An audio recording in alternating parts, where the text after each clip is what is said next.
My name is Claire Hughes. I'm from Cleveland State University in Cleveland in the United States. It's still very odd to say that because I've been there about a week. And I'm there to start a twice exceptional master's, doctoral, and graduate certificate program in twice exceptional. So it's a very exciting position, but it's still very odd to say I'm from Cleveland State University. So thank you very much. I'm here to talk about one of my, what I call my side interest of the pandemic generation. Right now, we've had a major shift in generations, and I'm going to tell you why in just a moment. So I'm going to talk about the talent development implications about the different generations that we have in schools right now. So quickly, just a quick bit of background.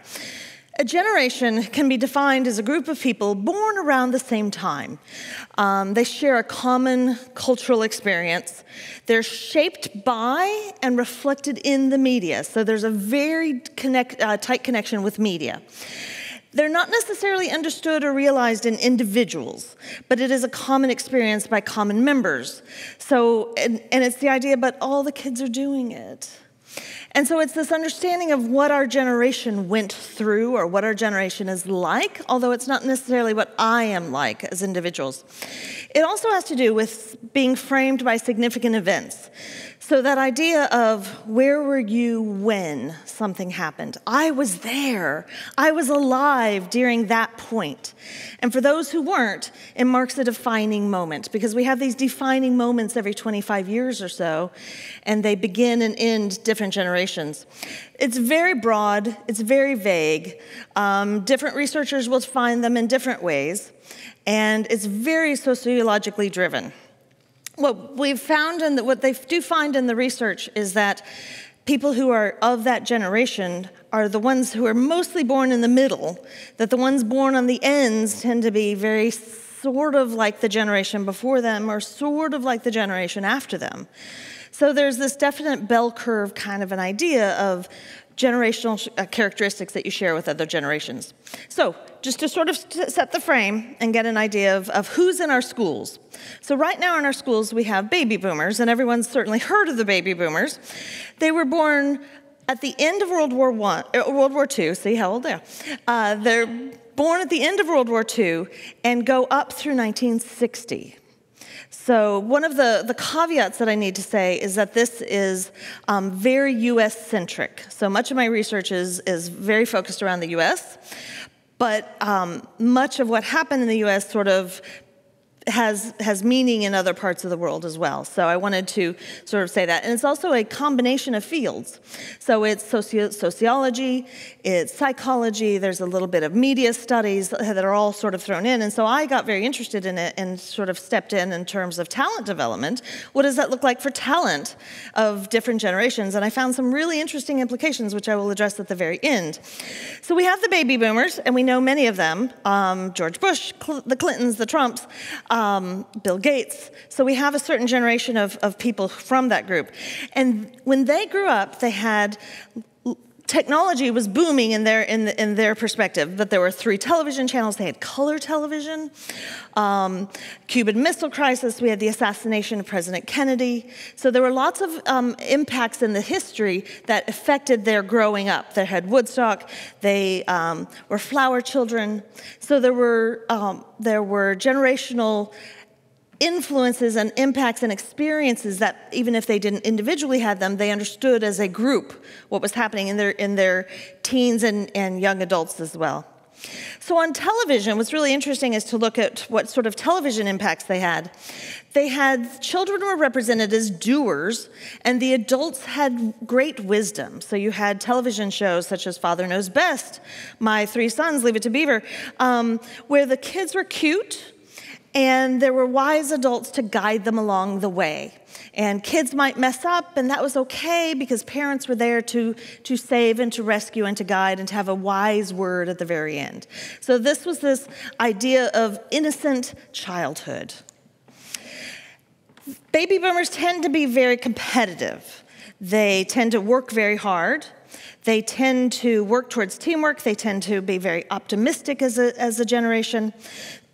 They went to college as an experience because going to college is a good thing, and so let's go and have a last hurrah of teenageness. Let's go and have a wonderful time. So you have a lot of the fraternities, you have sororities, you have college as this experience to an adult life, as a prelude to an adult life, and definitely is a good job, but it wasn't a requirement. It was just an experience one would have. Gen X, and I will tell you that I am a Gen Xer. 1961, which is basically the assassination of Kennedy, or the election of Kennedy to the election of Reagan. So, as I said, very US-centric, but those kinds of paces. So kids who grew up in the 70s and 80s. Children who came of age in the 80s. So you have a number of names that you'll recognize. Notice very few of them are political. So now we're moving into sort of titans of industry, comes out of this generation. So you'll see Michael Dell from Dell Computers, Michael Jordan, obviously sports, Jeff Bezos, Elon Musk. So you see this generation in terms of those who are famous have innovation, significant amount of innovation, and there's a reason for that. These are the children whose parents both went to work. So they were latchkey children. There was no system, there was no daycare, but these are children who would walk home from school and would let themselves in, would feed themselves dinner. You had the rise of the television dinner. You had both kids, you had both parents working, and so as a rise, we had teenage pregnancy. There was tremendous amounts of crime that was happening. Schools were failing quite dramatically, but you also had the advent of Sesame Street, which Sesame Street is an educational program, so it was the first time that television became an educational media, as opposed to just an entertainment media. And so you had these kids who were very independent and who were playing video games in their basement. As I remember very distinctly as a young adult being told we were the slacker generation. Are you never going to grow up to do anything other than play video games in your basement? And no, we took the video games and took them to the boardroom. So, but what's dramatically different is to look at how children are portrayed in the movies of this generation. So when they're growing up, children were, evil. You had Evil Baby, Children of the Damned, Rosemary's Baby, Damien, Exorcist, The Children, The Final Conflict, Halloween, Children of the Corn. Children were considered were portrayed as very evil, very troubled things, creatures. And so this generation tends to be very entrepreneurial. They tend to be very sarcastic. Jerry Seinfeld is sort of the hallmark of this generation. They found it tremendously funny to be very dry, to be very witty, to be very ironic. They're very self-reliant, they're very cynical. So this is a generation that grew up without a lot of support, without a lot of systems, and so they created their own systems. And you can see with Jeff Bezos and with Elon Musk, as a sense, they kind of went, okay, then we'll do it ourselves. And so they tend to be very self-reliant, very independent as a generation. This generation is very small compared to the boomers. So, and they married late, and they had few children. So you can see sort of this sense of bleakness of this generation. They grew up in sort of a bleak time. They tend not to vote. And college is seen as an investment, that you pay your money to college, you go to money, and hopefully it will come back to you in the form of a good career. So college was this experience, and education was an experience that one put in the time and the energy to go ahead and do, and it will come back to you and pay back. Millennials are a very large group. So you can see some of the people who have been coming out of the millennial group. So Mark Zuckerberg, Taylor Swift, the Prince Harry, William, Kate, Meghan, Emmanuel Macron is actually from this generation as well. So this generation has a lot, they were originally called Gen Y, after Gen X, then they were Gen Y, and when asked, because they came of age from basically Reagan to 2001, so they came of age at the turning of the millennium. And they were young adults in the 90s, they were in early millennium, they grew up in the 90s. And so this is a generation that is very positive, but they had tremendous things happening around them. So they had, they grew up with seatbelts. As a Gen X, I'm like, we didn't get seatbelts. So they grew up with seatbelts. They grew up with little signs on the cars that say "baby on board." They grew up with daycare. They grew up with scheduled childhoods. They grew up with crashing economies around them. They grew up with the dot-com crash. They grew up with the crash of 2008. So the crashes are around them. They grew up with 9/11. They grew up with Oklahoma City bombing. They grew up with a war that started in Iraq and Iran. And so the world around them started becoming a little bit tremulous, but the parenting of this generation was very strong. So this generation had empowerment. They really empowered this group. And you'll see that the movies of this generation are dramatically different than the movies of the generation before. In this movies, Baby Boom, 3 Men and a Baby, adults were there to raise them, to love them, to nurture them, but they were the main character. So because they're the main character, adults are very much sidelined in their movies. Adults are there as humorous foil, in a sense, to get in their way even at times. But you can see that often that it's the children who carry the movie who are the main protagonists of these movies, and that adults are just there to clap them on, to be cheerleaders. This generation is extremely close to their families. So there's some really interesting research that looks at the roles of families of the different generations, but the millennials tend to be very close to their families, and they tend to live very close to their families, and they tend to be connected by networks. So they're very interested in networking, and who do you know, and what is your connection to everyone, and they tend to want immediate feedback.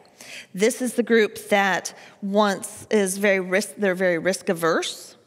They often grew up just right before our No Child Left Behind with standards and high stakes testing. So they were the beginning of that. As a generation, they tend to play it safe. And they were the last generation not to have social media. So their childhood was not documented in the same way that the next generation is documented. And that college is seen as a job requirement. That this gap between rich and poor, certainly in the United States, is beginning to disaggregate, so that the middle class is under tremendous pressure. The rich are getting richer, the poor are getting poorer, and if you don't go to college, then you will fall into poverty. And so that was the message that was given, and that is the understanding that everyone needed to go to college, because otherwise the implications of that would be dire poverty and dire fear. So there's this sense of optimism, but also a very strong sense of money that is being driven by this generation. This need for security and money is being driven there. All right, so we've just come to the end of our Generation Z. Generation Z have been in our schools for the last 20 years. They were born at basically 9/11, and their time ended at the pandemic. That was one of those cataclysmic events that said, what were you doing during the pandemic? And you were either born before the pandemic or after the pandemic. And so that was the end of that generation. Same with 9/11. So they had this sort of parentheses of major events that were happening. And as teachers, we have been seeing these children grow up. They are just now entering the job force. They are just now entering college. They are just now beginning to make themselves known, and media are beginning to become aware of them. As teachers, I kind of smile and I'm like, we've known them for 20 years now. And there is a difference between them. And you can see just in the ones who are beginning to become famous, some of their characteristics. We have Malala, we have Billie Eilish, we have Zendaya, we have Northwest, and the Parkland High students. So they are shaped by their events in ways that other generations have not necessarily been so. So this generation grew up in constant war. They were never not at war. That there has been war their whole lifetime. They have obviously come of age during a pandemic. They've come of age their childhood was marked by terrorism and the fear of terrorism. Climate change has been a tremendous impact upon them. So the world itself has become very dramatically shifting around them. as well as social norms. So here in the United States, for example, we had gay marriage, which is under pressure again. We have change of how people interact. The change is a constant, but there's different types of change that happens. So in this generation, movies in this generation portray children as alone. The last generation, parents were there, but cute. In this generation, children are facing evil by themselves, and the grown-ups have left. And so you'll see that, and you see this over and over and over again. So we have the Avengers over and over and over again. We have multiple Harry Potters. We have multiple Percy Jacksons. And so they are there to face a crumbling world with nothing but each other because the grown-ups have abdicated. This is a generation that is similar to Generation X. They are smaller. There's a very small number of them as compared to the millennials, who are much larger in number. They have a significant impact of distrust. They have a fear of failure, but an entrepreneurial aspect as well. So when they do entrepreneurial studies, millennials don't really want to start new businesses, but Gen Xers are like, sure, what's it going to do? Maybe we can fix things. They are very concerned about the future, but they are very, very cautious about experts. Grown-ups to them do not have value in terms of knowledge, and so they are very self-reliant as a group. Their movies are telling them so. Their world is telling them. The grown-ups have abdicated. And there's a very strong sense of strength, that they have to be strong. And so this necessity to be strong and to endure is built into this generation. College is seen as an option. There are many other options now, that technology brings options that had not been there before. And we will have a new generation, for those of us teaching in schools and working with teachers, that are just going to be coming through in the next 6 years or so, children born after the pandemic. And so what will the world be like? What will that generation be like? I'm very curious. I will see, but because they will be very different than those children we've been teaching for the last 20 years. And you can see that there are some babies already being born. My prediction is that they will be a large, happy group, because we tend to go in positive, negative as generations go. So this generation just now taking stage is negative, very much like Gen X. As a Gen Xer, I'm like, yeah, I get it. The millennials are like, but. So everybody has different reactions as to what the tone is. And the millennials are beginning to be nostalgic for their wonderful childhood. And as a Gen Xer, I'm like, it wasn't that great. So when generations impact each other, yes, come on. And you can see this optimism and energy comes in waves. Every other generation is optimistic. Every other generation is negative about the way the world is going to be. As they age through Erickson's psychosocial behavior, the psychosocial stages as well, this negativity or this optimism continues, and their role shifts as they become a different age. And I'm not going to get into this because I'm almost out of time. For boomers, gender was the big divide. It was who has not in terms of gender. For Generation Xers, we were very focused on race and cultural. Racism became a tremendous issue, became aware of who has and who has not. For millennials, tech, who has access to computers, who does not? Who has access to technology, who does not? Who is able to use it and who is not? And for Generation Z, who are just now taking the stage, trust is the big divide. Who do we trust? Do we trust the media?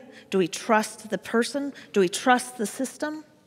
And who do we trust, and who deserves our trust becomes the divide between this group. I don't know for the pandemic babies. Climate? It's interesting to look 20 years ahead. It's very difficult to look 20 years ahead.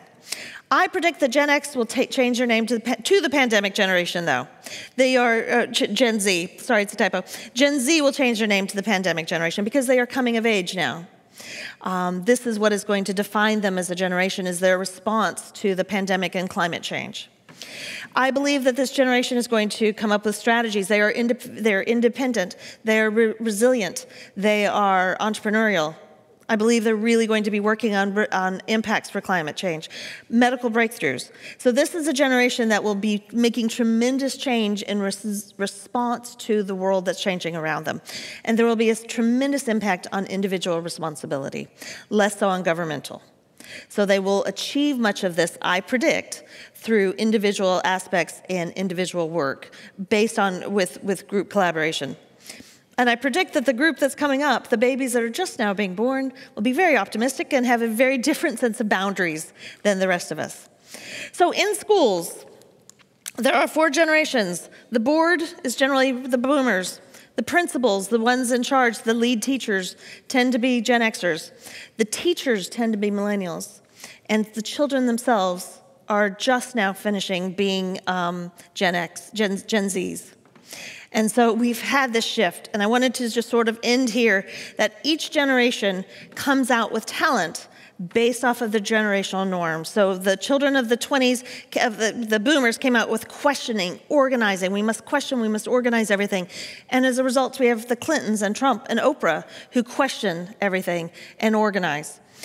Those who grew up in the 70s were loners. They grew up with the oil crisis. They grew up with space programs. We have Jeff Bezos and Elon Musk who are working on oil issues, on removing ourselves from gas and going to Mars, because those were impacts in the 70s.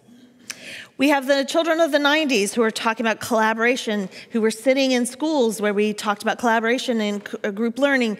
And as a result, we have Mark Zuckerberg and Will Kate who are all about connecting people. And we have this Gen Z who are coming up who have terrorism, climate change, and pandemic falling around them. And we have, as a result, Malala and Greta Thunberg. So I can see this, the impacts of their childhood have dramatic impacts for what they develop as adults. And as teachers and as educators, we get to shape that. And so what I want you to think about is what kind of experiences can we connect them to the world around them right now? Because those are the problems that they will be solving when they reach adulthood. We also need to be significantly working on trust. This is a generation that does not trust. And so that importance of trust and resilience as teachers to develop that non-cognitive aspects is critically important. We teach from our generational perspectives what we believe to be important. People guide from their generational perspectives. What do we believe is the purpose of schools? And we need to connect our children to these issues, though. So with this slight generational tension, we need to understand that children come from a different place generationally, not just psychologically, but generationally. And these connections hold the key to our future. Their talent does not emerge in a vacuum. Their generational talent in 10 years will have come out of their childhood that they are experiencing right now. If we can develop and think about the talent generation and that aspect, we literally hold the key to the future. So thank you very much. And I will...